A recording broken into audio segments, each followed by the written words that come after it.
everybody. Today we're joined by Anthony Dayo. Yo. Hey, Dayo. What's going on? I'm really excited to have Dayo on the studio. We're going to kind of talk about love and divorce and cheating. But before we begin, I want to tell you something that I love about you because I love you so much. Hey. And you're my friend, and I think you're great. I think we first started hanging out at Mike's and stuff, and I loved your bit about Serena Williams actually being Adrian Peterson. Yeah. And I think it's so funny. And I was like, oh, this kid's so funny. And I also love that your bits have kind of like a musicality. So I was like, I love kind of like watching you and analyzing the way you do things because I feel like you bring like dance and a lot of like physical energy when you're on stage, even to just bits. So I always feel like I'm watching an R&B singer seduce a crowd when you're telling jokes. And I think it's so cute and I love it and it's really fun. And I just love that you're always down to be positive to other people. You give a lot of compliments. You want to hang out. You want to have a good time. You want to, you want to give hugs and hang out. And I just love all that stuff about you. Yeah, thank you. I love you too. Like, you're awesome. Thank you for all that. Daya. I appreciate that. Bringing me in on, dope. Yeah, you're cool. I like you. I'm glad that we're friends. I think it's great. Yeah, me too. So I kind of want to talk to you. You just went through like a crazy breakup, right? Yeah. About 6 months ago. I was married for 4 years with the person for 7. And we broke up. You moved here. How did you guys meet? Like, how did that happen? I have other questions too. So like, had you been in love with other people before you'd been with her? Or like, had you had serious relationships with other people? Or was she kind of your first? Yeah. Actually, I had a baby. Like, me and my wife, I don't know if you know, but we didn't have a baby together. I had a baby with someone before her. Yeah. Right. But I didn't know if that was like a love situation or if that was like a casual situation. No, I loved her. I mean, we got pregnant really early. Okay. Like 2 months into the relationship. Oh, shit. Yeah, I got her pregnant. And we were like young. I mean, I was 20. She was like 19, 18. And so that happened. And then that didn't work out. And then, I kind of like did my own thing for a while. And then like I ran into this person coming out after a bar. And we talked and we hung out and we started dating. Then one thing led to another. We grew. And I proposed to her. I say about it after 2 years of being with her. Did you feel ready? Like, were you just like, yeah, this one? Yeah, I felt ready. I planned it out. I had everything all set up. It was all nice. We did it New Year's Eve. Okay. Just before like the fireworks went off, like I had like a. Can I see your shirt a second? What does that say? Do not fall in love. Shut up, Do not Dale. fall in love. You bring a do not fall in love shirt to a love podcast? I had to. You're killing me, Smalls. I mean. Oh, you're savage. Sometimes you gotta, you know what I mean? That's the funniest shirt to wear today. Yeah, but I had everything planned out. Like I had like a nice dinner. We actually watched the Django right after that. So that was a beautiful movie to watch, Oh, I love that movie so much. It was really good. Denzel. I can't believe it's been that long since that movie came out. Yeah, it's been a while. I fucking love that movie. It's been a while. And then took her to Delaware Ave, which is in Philly. Okay. Where I'm from. And like that's where what's this nigga name? George Washington came across the Delaware. You mean our first president? Yeah, you mean him. The founder of the country? Yeah, that dude, cool, that cool, guy. Cool. That guy. Mm-hmm. That's how he came across that river or whatever. And that Philly, river. the Delaware River, right? And then Philly, whatever. Every New Year's, we do the fireworks over the river. So I took her there, and like when the fireworks went off, I got on my knee. Got that knee dirty. You know what I mean? You meant it. Yeah. She started crying or whatever, and she thought we was going home afterwards. I had a hotel, everything sweet ready. It was dope. It was a dope night. Yeah. Made love with bubbles and shit in the jacuzzi. That shit was nasty. How old were you when that happened? 23. Oh, you're still a baby boy. Yeah. You're still really young. Yeah, I was 23. So I mean, like that's the thing. It was like we did do a lot of things. I did a lot. I think I had a lot of growing up to do early. You know, maybe a little bit of it was forced. Being as though growing up the way I grew up or whatever. But How did you grow up? What do you mean? like most young black boys without a dad. And like I just kind of had to like learn a lot of things myself. I didn't really have like that person to give me the scoop on, how you supposed to do shit, So I mean, Trying to figure it out. yeah, trying to figure it out. So What was it about her that made you so attracted to her or made you feel like she could be your person? just good energy. I mean, it was something that I wasn't used to because I'm from Philly and like Philly is a tough city, so we got tough women in Philly. You know what I mean? And They they have like, to be. yeah, they have to be, and nothing wrong with that. I've been with a lot of girls from Philly or whatever, but it was just like, it was very tough exterior, and with her, she was like in the suburbs of Philly, so it was just like someone I was like, wow, this is different, just very positive. She grew up in like a family oriented household, that was something I wasn't used to. Like everybody was married. I'm like, oh, y'all get married out here? I didn't even know that was a thing. Like, oh, y'all niggas getting married. And What is this? You got rings? yeah, like y'all got rings and shit. happening? Oh, okay. Crazy. And yeah, so it was just like that on top of her. And she was just in like good energy. Her mom was great. The whole family was great. Like everyone was great. Yeah. So you just were like, lock it down forever. Yeah, I need this one. I'm like, oh, I need this one in my life, Yeah. This is the one. And that's why I proposed to her. Then how long after you guys were married did you guys come to LA? Because you came out here together, right? We wasn't married yet. Oh, really? Yeah, we weren't married yet. Oh shit. We Okay. after we got engaged that summer, we drove out here. We drove cross country. Oh wow. Yeah, out here. That's a real way to test a relationship. Yeah, driving cross country. Yeah, that was amazing though. Like that was I really enjoyed that time because we had it all planned out. We had like, so you like stopped and saw shit. yeah, it Kind of took a little mini honeymoon vacation thing. Yes, everybody should do it. I mean, if you haven't done it, like I did it by myself and that was nice. Yeah. There's something nice about seeing that shit on your own. right. Like part of me is like, oh man, I wish I had someone to share it with, but like being alone and just like knowing that it's just me out here and I got to do this by myself, like it was a good feeling. I I can felt see good that. about doing it. Yeah. I can see it was times where I was alone when she was asleep. You know what I mean? I was Yeah. like, oh, Oh yeah, it's totally the same. It's the totally same the thing. same. Fuck you. No, but yeah, we did that. That was dope. And then like when we got here, that's when things changed. Is when we moved to LA. Okay. LA changed the relationship a lot. How so? Is the environment. What does she do? Because you work, you got comedy, like you got a full life, you got a lot to handle. What did she do to fill her time? Well, she was still trying to find herself. Okay. Like she just graduated college. Okay. She had an idea of what she wanted to do, but she went through a series of things like, okay, I think I'm gonna do this, parole officer or whatever. And then she did that for a little bit and she was like, nah, I don't think this is really for me. When she did that, she had to go to like police academy. Okay. And that shit was. So she still is a tough bitch. Yeah, but I mean, to an extent, because she's very small, very sensitive to or whatever. So like when she went through that training, it was like, yo, what the fuck is this? I can't. This is not me or whatever. It just didn't really take to her. It really beat her up a little bit. Then she did nursing, right? No, she didn't do nursing. No, she didn't do no nursing. She did that for a little bit, and then after that, she worked for Google for a little while. She was liking that. Like Google was dope. Okay. But it was just like a project she was working on there, and then from that, she found another job. She was working for Disney.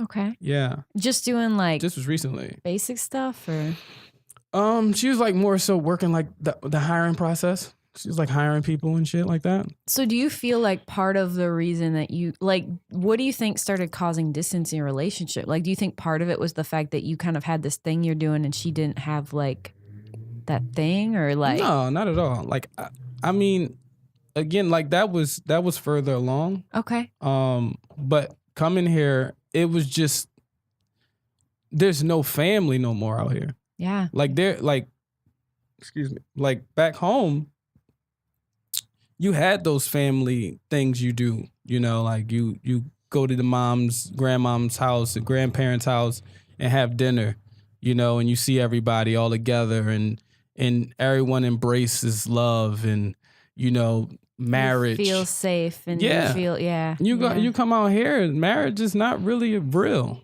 It's like, oh, I don't know. no one really believes in that. No one really believes in marriage.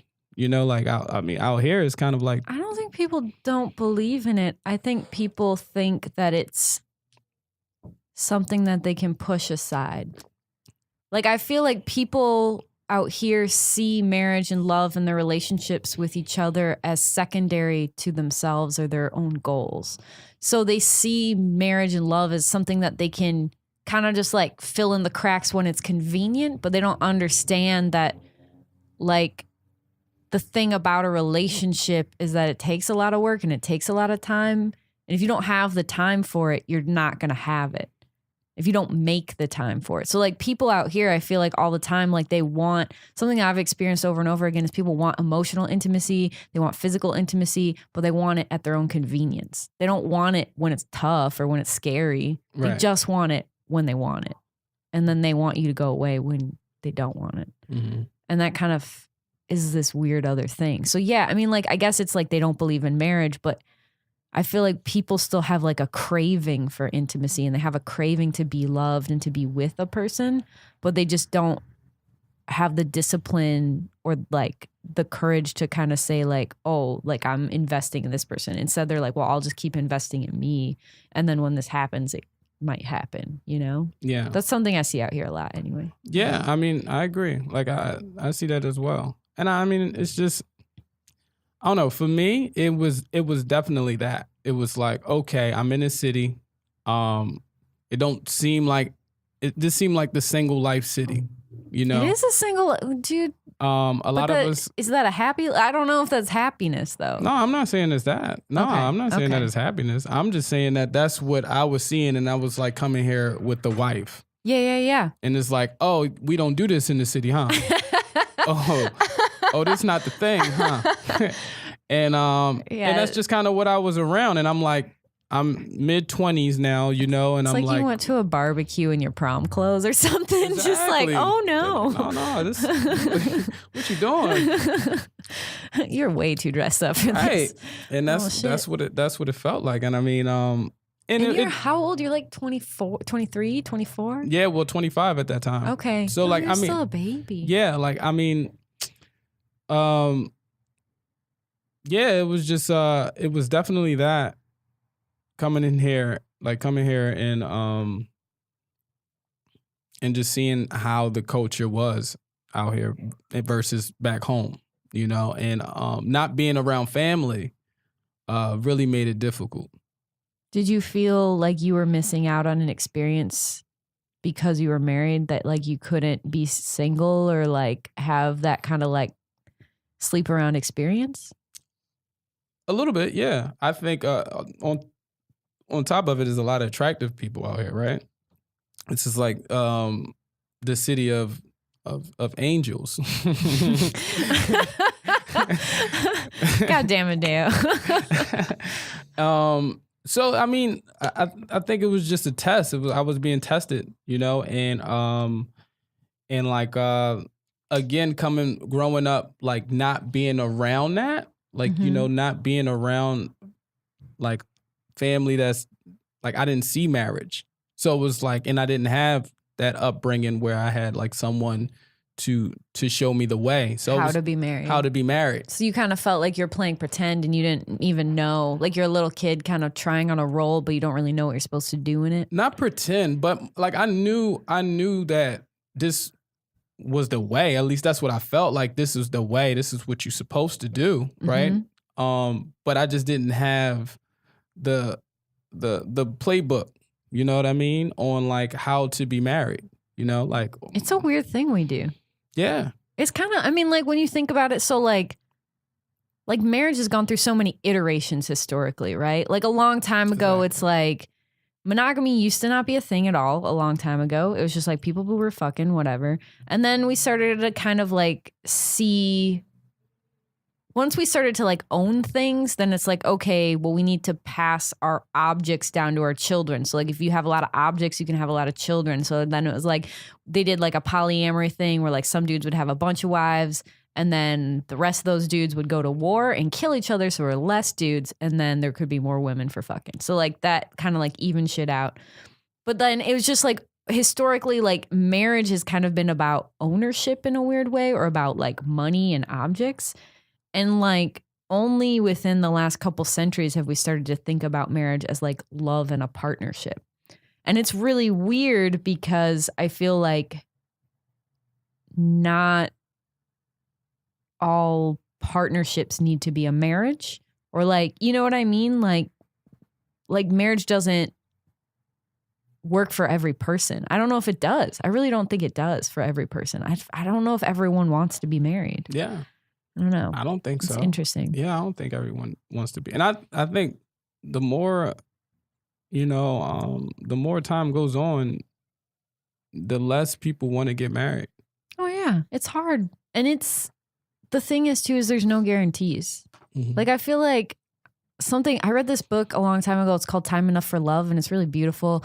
And the whole premise of it is that people live almost forever. So there's a class of people that are immortal and they kind of hide in the world and they can regenerate themselves and like there's space travel and there's all these things. And the premise is like this dude basically his name is Lazarus and he's like the founder of this like people. And so almost everyone in the world is related to him because he has this genetic thing that allows him to live forever. And there's like a group of people that can do that.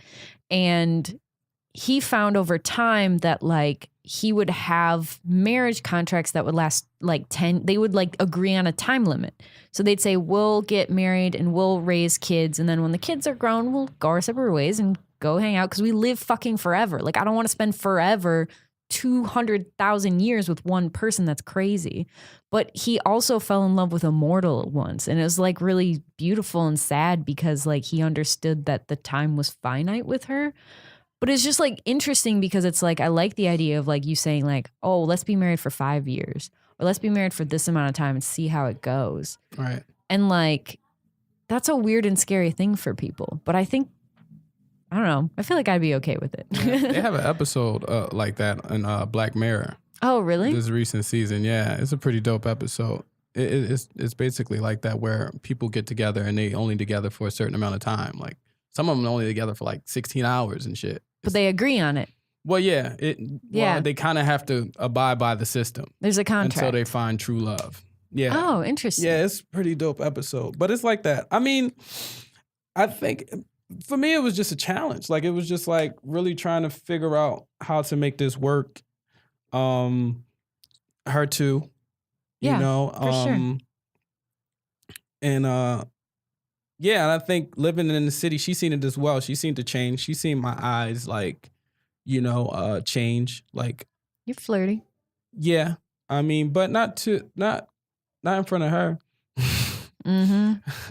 But yeah, like that was a thing. And then I will say, like, I didn't know you were married till I'd known you for a while. Well, yeah, and really, I mean, and that's so like we had Kevin Tinkin on the podcast earlier, and Kevin's an interesting comic because he got married when he was like 20, right? And he has been with the same woman. They have kids together. It's like a whole thing.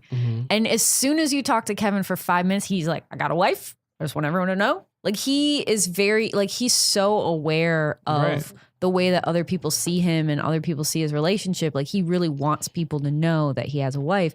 And I feel like there's a lot of comics out here too, or like even people that just like are like, that's my business and I don't want people to know. And like they keep it more to themselves about it. Well, yeah. Well, he's a little bit, I guess he's more secure in his marriage. I wasn't that secure in my marriage. Why? I mean, it was, again, it was just like something new and me trying to figure it out being in this city. Okay. I think maybe if I was in, my city and we grew a little bit more there, and coming out here, I would have been a lot more secure. But it was being young. Were you insecure in like, you don't know if she's the right one, or like you're afraid that she'll leave you, or like, what do you mean insecure? Yeah. What were you scared of? Or like, what were your concerns? Yeah, it was that. It was the first, like what you said, insecure about her being the one. Like coming out here is like, oh, was it just me being in this small city? Well, I mean, not small. I mean, I was outside of Philly at that point or whatever. But it was like, oh, I found this person. She's great. But who's to say that she's the one? When I came out here, it was like, oh, who's to say that she's the one? I don't know if anyone's. I don't believe in the one. I have really. Yeah, I mean, I've never believed in it. I believe that you keep showing up. Right. Like, I believe that, like, I'm still here tomorrow. You're still here tomorrow. We're doing the best we can for each other. We understand each other. We see each other. We love each other. And that's all you can ask from people. Like, I don't know if the one is real or if that matters. Because then, like, what if your one dies? That's stupid. Like, I think that love is really big. And to say that it can only exist fully with one person is crazy. I think that was at the time. That's what I thought at the time. No, I agree with that. At the time, you thought the whole that there was the one. It was yeah. Yeah. I think our culture puts a lot of pressure on that. I think it's really weird. Yeah, it is. No, it really is. A lot of movies are like, I knew he was the one because he picked up my shoe. And you're like, oh my God, what, girl? And it's like, what? No, that doesn't make any sense. Like, right. What is this? Like, the stars aligned and there was like magic and shit. And it's like, none of this makes any sense. Like, it's really as simple as like, do you keep showing up? Right. I mean, but there are certain people that you like, yo, this person is dope. This person, you almost feel like just compliment you really well. But again, it's not the one. I think it's like you said, like it's. Well, I feel like love is so broad. I feel like the relationship I have with different people, like all the people that I've loved, right? I love for the beautiful, unique way that they are. And their relationship to me, the way that they see me impacts what our relationship is. So like every person I love a little bit differently and they see me a little bit differently. There's something really interesting. I was listening to this podcast and there's this woman named Esther Pearl. And she said that, so this kind of like ties a little bit into cheating. But she says that sometimes when we seek the gaze of another, it isn't our partner we're turning away from, but the person we have become. And when you pick a partner, you pick a story. Right. So the idea that like when you're with one person, they see you a certain way and they tell you, Dayo, you're this. This is how I see you. This is who you are. This is what you are. And you say, that's kind of true, but I feel like I'm also this way. And this person sees me this other way that I am. And you don't see the fullest way that I am. And I feel like that can happen, And I've felt that way with a lot of different people where I'm like, okay, I'm with this dude and he sees me as this, but I know I'm more than that, or I know it's more complicated than that, And it's hard to like be with one person and feel tied down to one idea of who you are. It's really, and especially when you like grow and you want to change and they like still see you as this older person. I don't know. Right. You're killing me, Smalls. No, I mean, like you're right. Like for me, I think it comes back to me, and like how do I love myself and do I love where I'm going and what I'm doing? Do you? Yeah, of do course. You love yourself? Of course. Okay. Of course I love myself. Like, I mean, I know that there are things that I want to work on. Like I'm always constantly working on myself, Same, yeah. And yeah, I love myself. I love to see myself grow. I love to see myself live healthy. What do you want out of this life? What do I want out of this life? You asking these deep ass you put that question on this? That's a deep question. What do I want out of life? These are my first date questions, by the way. This is I feel like they are. And that's why you still single, son. Oh, you're savage. You're so savage. Asking these crazy ass. Oh, I am rough. I am rough. That's not a crazy question. Dude, what do I want out of life? I want to be happy. I want my family to be happy. I want my family to have everything they need. Okay, I want so to provide security. those things. Yeah. Yeah, you want to be a provider. You want to see yourself in that role. Absolutely. Because there are a lot of people that I want to help. You know, I just want to be that person to do so. Um, yeah, and that's success to me. So like, I mean, I guess that's So you want success so you can have safety and security and also be able to provide for the people that you love. Exactly. That's a pretty normal human thing. Yeah, I guess. Maybe. I feel like everyone wants that, right? Like, don't we all want to feel safe and secure and needed in the world? I mean, I don't know. I can't speak for everyone. Maybe. I mean, you got killers and rapists out here. I mean, do they feel that way? Maybe. I don't know. You don't think people that kill and rape feel also like they're missing something in the world and they want to be complete and all that stuff? Oh, I ain't say that. No, I don't know. Maybe so. Do you think so? I do think so. Maybe so. I don't know.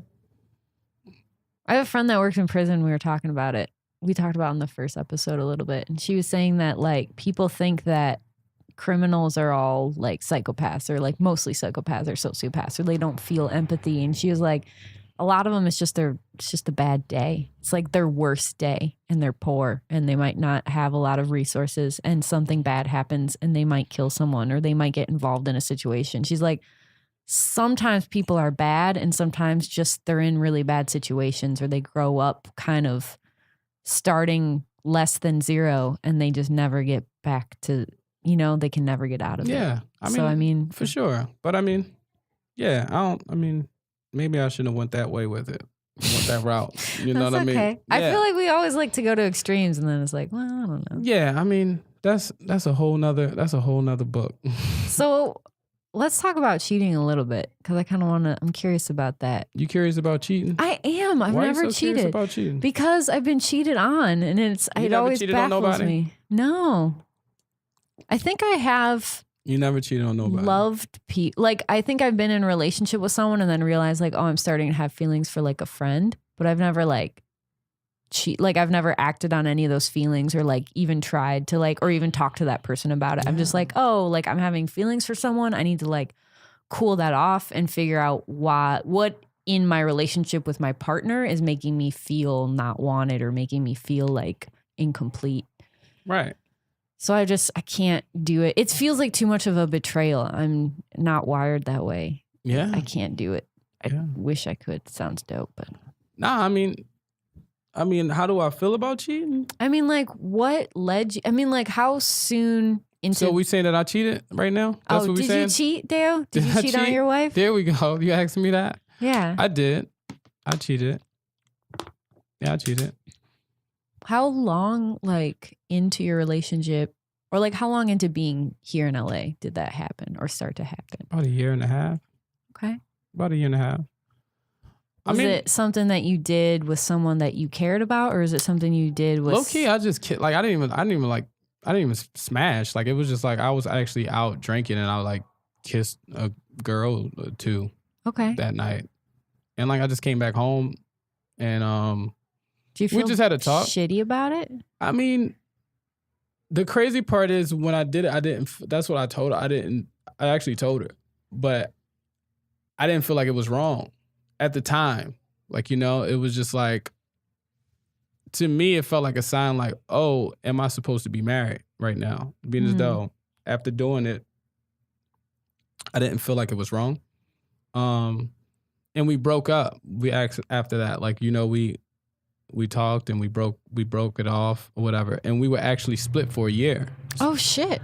So that's why a lot of you guys didn't hear about that I was married, because I was technically still married. Okay. But I wasn't with my wife. That's for crazy. A year. And then we got back after a year. So that's okay. That's what it really was. So that's when you started talking about her again and like we started to kind of know about her and stuff. Yeah. Okay. That makes so much more sense, because I was like, where have you been hiding her? Also, your ex-wife is a very beautiful person. And so like I remember going to your show and just being like, what? You're like, this whole thing, like, it was crazy. I was like, it's, you know. Yeah, that's really what it was. Yeah. And then, yeah.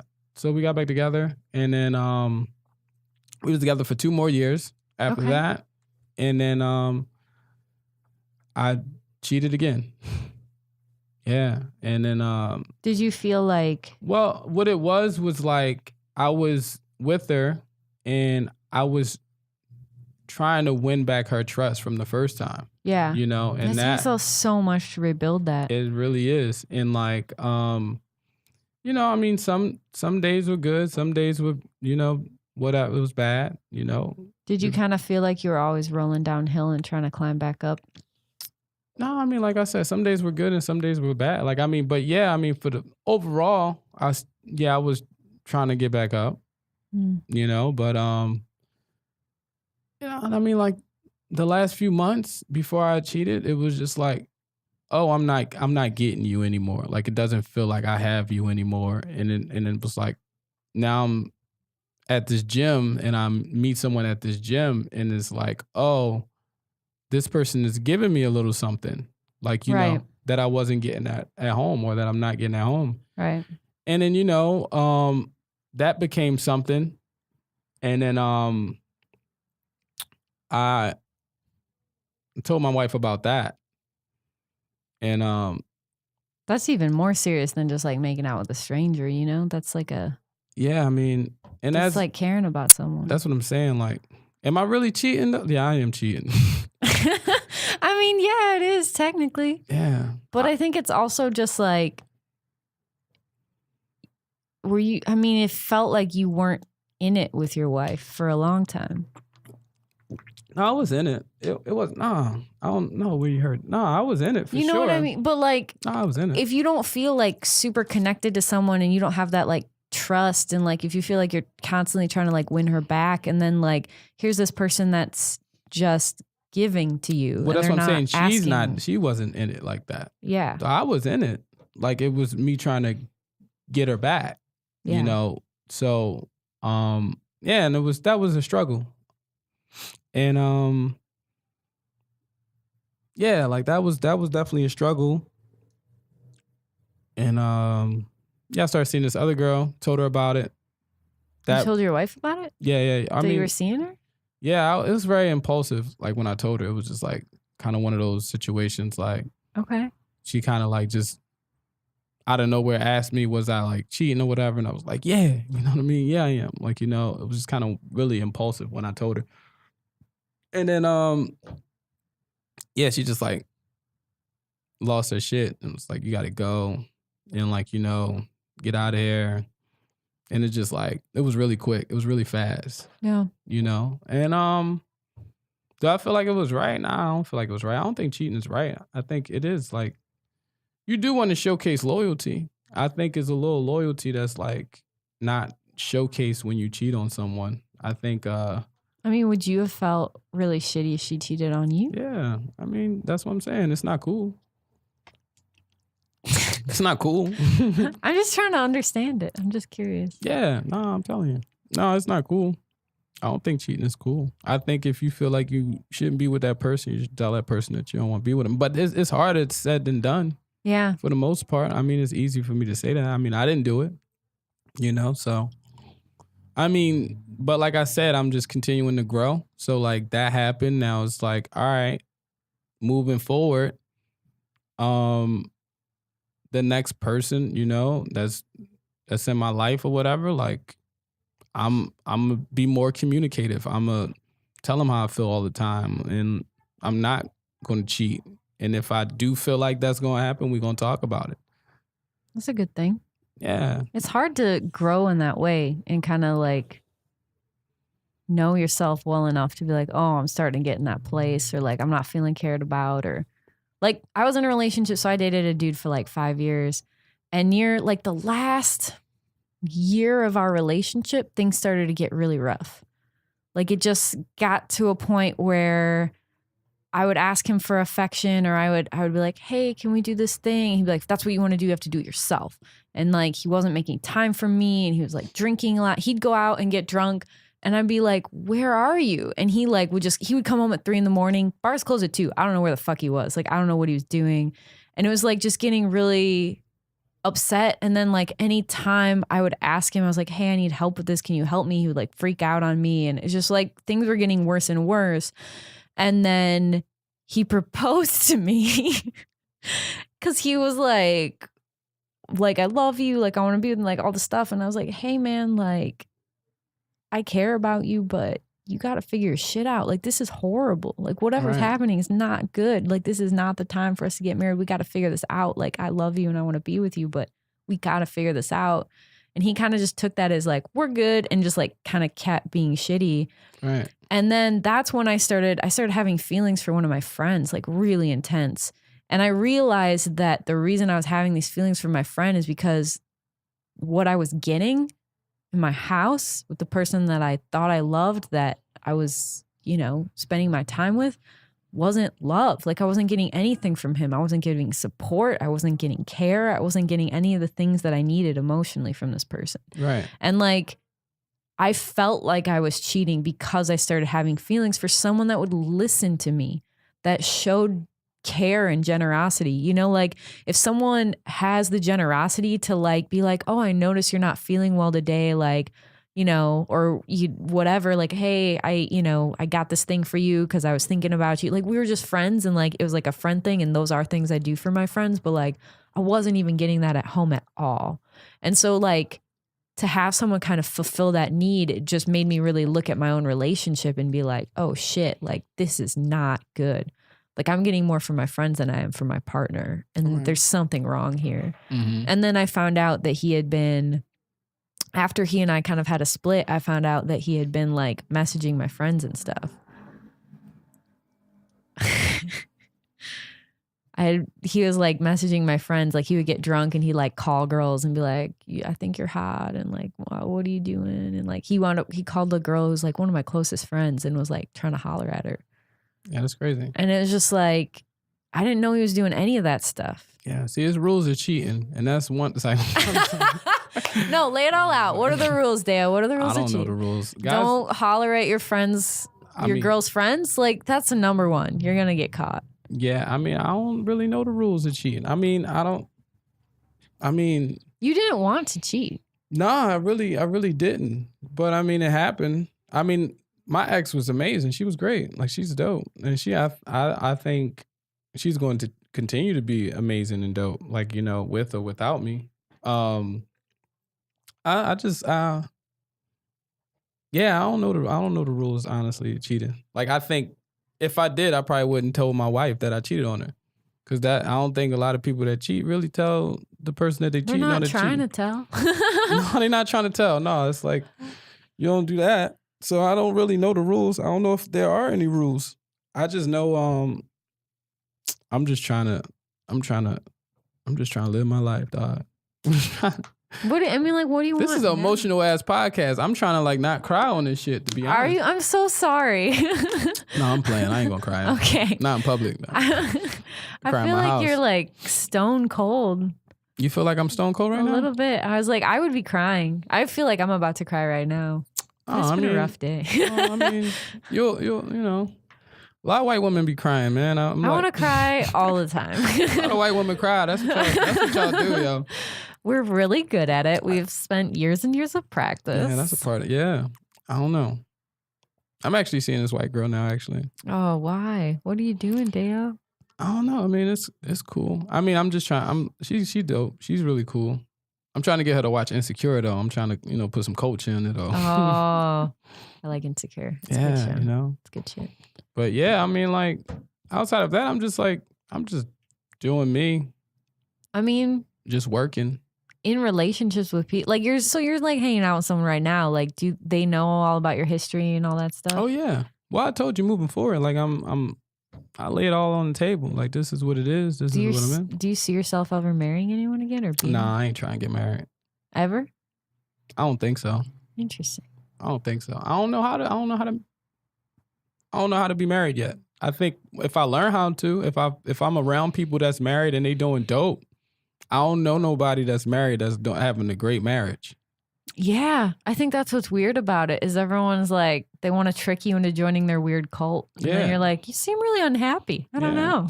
Even people, family, like your parents not even happy. Your parents done a lot of stuff against each other and the grandparents. And I don't know. It's just like, now that I've been in it, I'm just kind of like, I don't think I want to fuck with it like that anymore. And I mean, doing comedy, I mean, it's kind of hard to really give a person what they want in a marriage, in a relationship, when you're doing stand up and you out late and traveling and doing things like that. I mean, it's just kind of one of those things that you have to find the right person that's going to be able to deal with all that shit. And there's not too many people out here that are capable.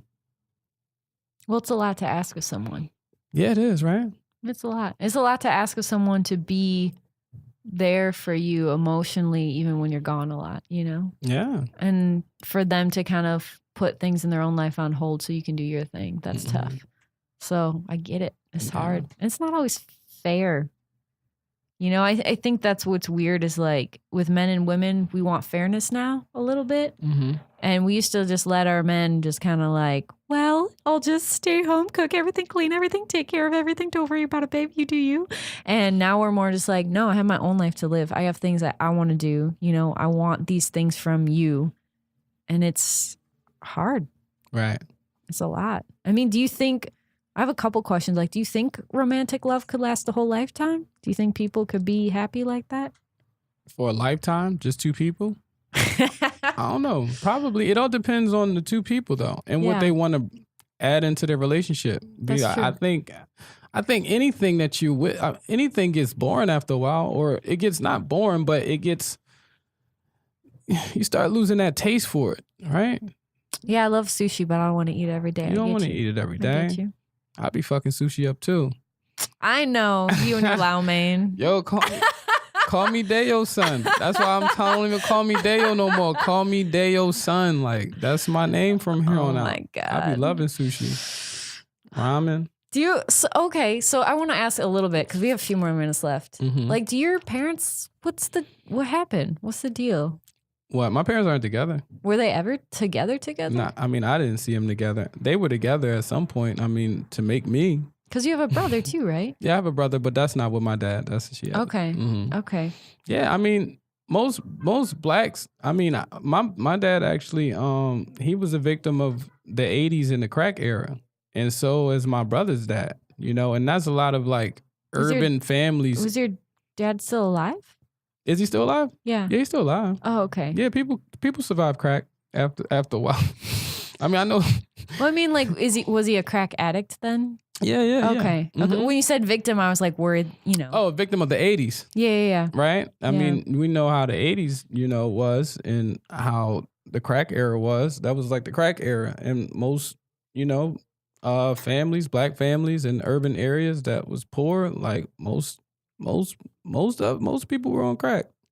You know, most people were on that drug that they flooded the cities with. So like, yeah, I grew up with a dad that was he was a crackhead.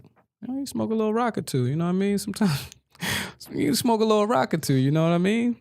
Just having a good time. Just having a good time, not knowing how crazy the drug was. You know, they didn't know what they were being fed, and then they soon found out, you know? And so is my little brother dad, same situation. My dad was also an addict, so I get it. Yeah. Yeah. You know? He did the white whiskey? stuff though? Like No. whiskey. You're so cute. He's a whiskey addict. No, he was cocaine alcoholic. That was his jam. That's the good drugs. Yeah, you know. He had that money. Yeah, that's what I'm saying. Had that money for it. Yeah. See, $5 to get you a nice rock. It'd be good for like 5 minutes. Yeah, so that's what happened with my dad. And my mom was just a single mom trying to figure it out. She was young. She had me, like, she was actually walking down the aisle in high school pregnant with me. You know? Shit. So, like, she was very young. So was my dad. He was young, too. Are you like, the oldest then? Yeah, my brother is 22. Oh, man, he's such a baby. Yeah, he's 22. Mm-hmm. Such a little kid. Yeah, he's a baby. And then, like, and she just, like, confused on how she keep attracting these crackheads. Like, that was her whole thing. But she's also, you know, like to have a kid that young, like I'm not ready to have a kid today. I'm 29. Like, I know I'm not ready. Like, I know emotionally, mentally, like I don't have it in me to do that. Yeah. And I think it's so much to just have all of a sudden and try to figure out. I mean, for her, it was like she wasn't getting love at home. Like, you know, she wasn't getting that unconditional love. So she felt like if she was to have a kid, she would now get that. She would make her own love. Exactly. And that's what a lot of, you know, A lot of the young adults in cities, in urban cities, and like neighborhoods like that, that's just impoverished. They just don't get that love, and they feel like having this baby, they now have this love. They now have this, you know, it gives them some fight. It's hard to like be in that environment and want to stay in it. But now you have a You kid. have something to fight for. You have something to fight for, exactly. And that's what it is. Did you feel, because you have a daughter, Mm-hmm. do you feel like that's part of your story too? Yeah, for sure. Absolutely. Like she gives you something to fight for? Mm-hmm. Yeah, for sure. I mean, but now I understand, like, I want to give her more, like, than just like, just have her for my reasons. You know what I mean? It's like, oh, I want to prepare her the best way I can for what she's going to face in her future, Right. You want to make her strong. Give her all the tools she needs. Exactly. Give her an education. Give her love. Feed her like, sushi. Unprocessed foods, sushi. You know what I mean? Yeah, that shit important, bro. You can't be out here. I be trying to tell her mom, like, I don't give y'all sushi. Get you out get of the here. good stuff? No, I'm just saying, like, that wouldn't be me because Japanese is who put me on sushi, though. Oh, touche. Yeah. Yeah.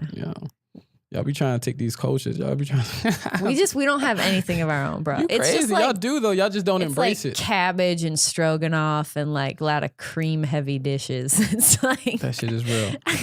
Nah, y'all do, though.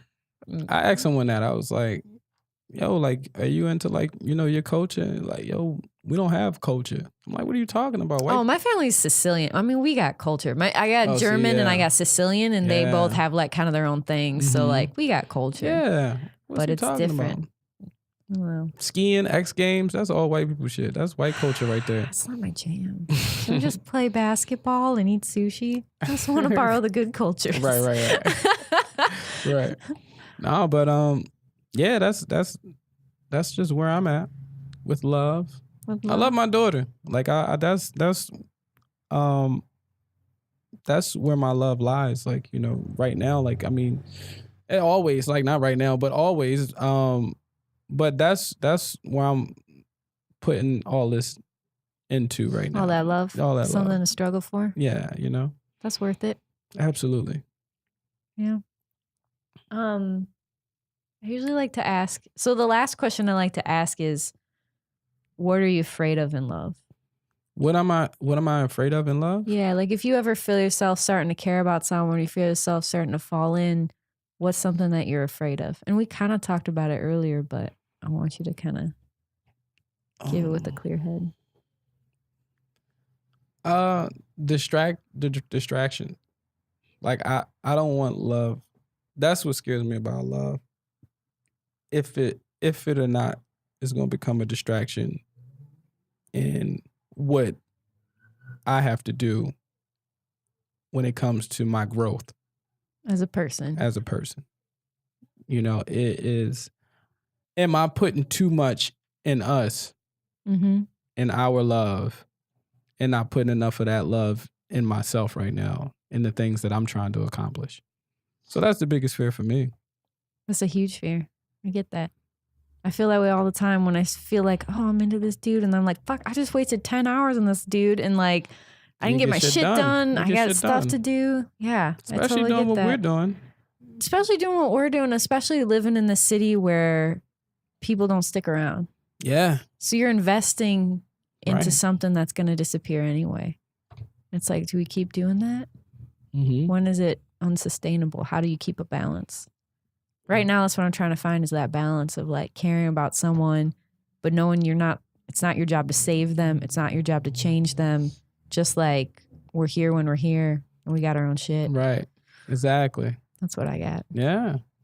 I feel you on that. I love you, dear. This has been a good talk. Thank you for having me. This is dope. I love you so much. Hey, this is a scary ass podcast. I know. Man. I really like to. You're gonna fuck up a lot of careers. People to look in their darkness. That's kind of my jam. Where can people find you? You can find me every month.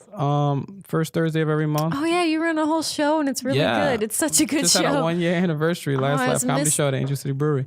That shit was lit. Dude, I wanted to see it because I was like, oh, I fucking love Punky That Johnson. shit was fire. I couldn't stand up or I would have come. Yeah, that shit was fire. Yeah, it was so and then good. we had an after party. That shit was dope. I felt so sick. But yeah, that's first month. First Thursday every month, Angel City Brewing. And the third Thursday every month, same place, I do this hybrid video game comedy show called Game On. Yes. Which is dope. We're actually 6 months in, and it's basically a panel of comedians that commentate, a bunch of gamers playing these video games for money and prizes. So, that's super fun. yeah, it's pretty dope. How can people like enter that?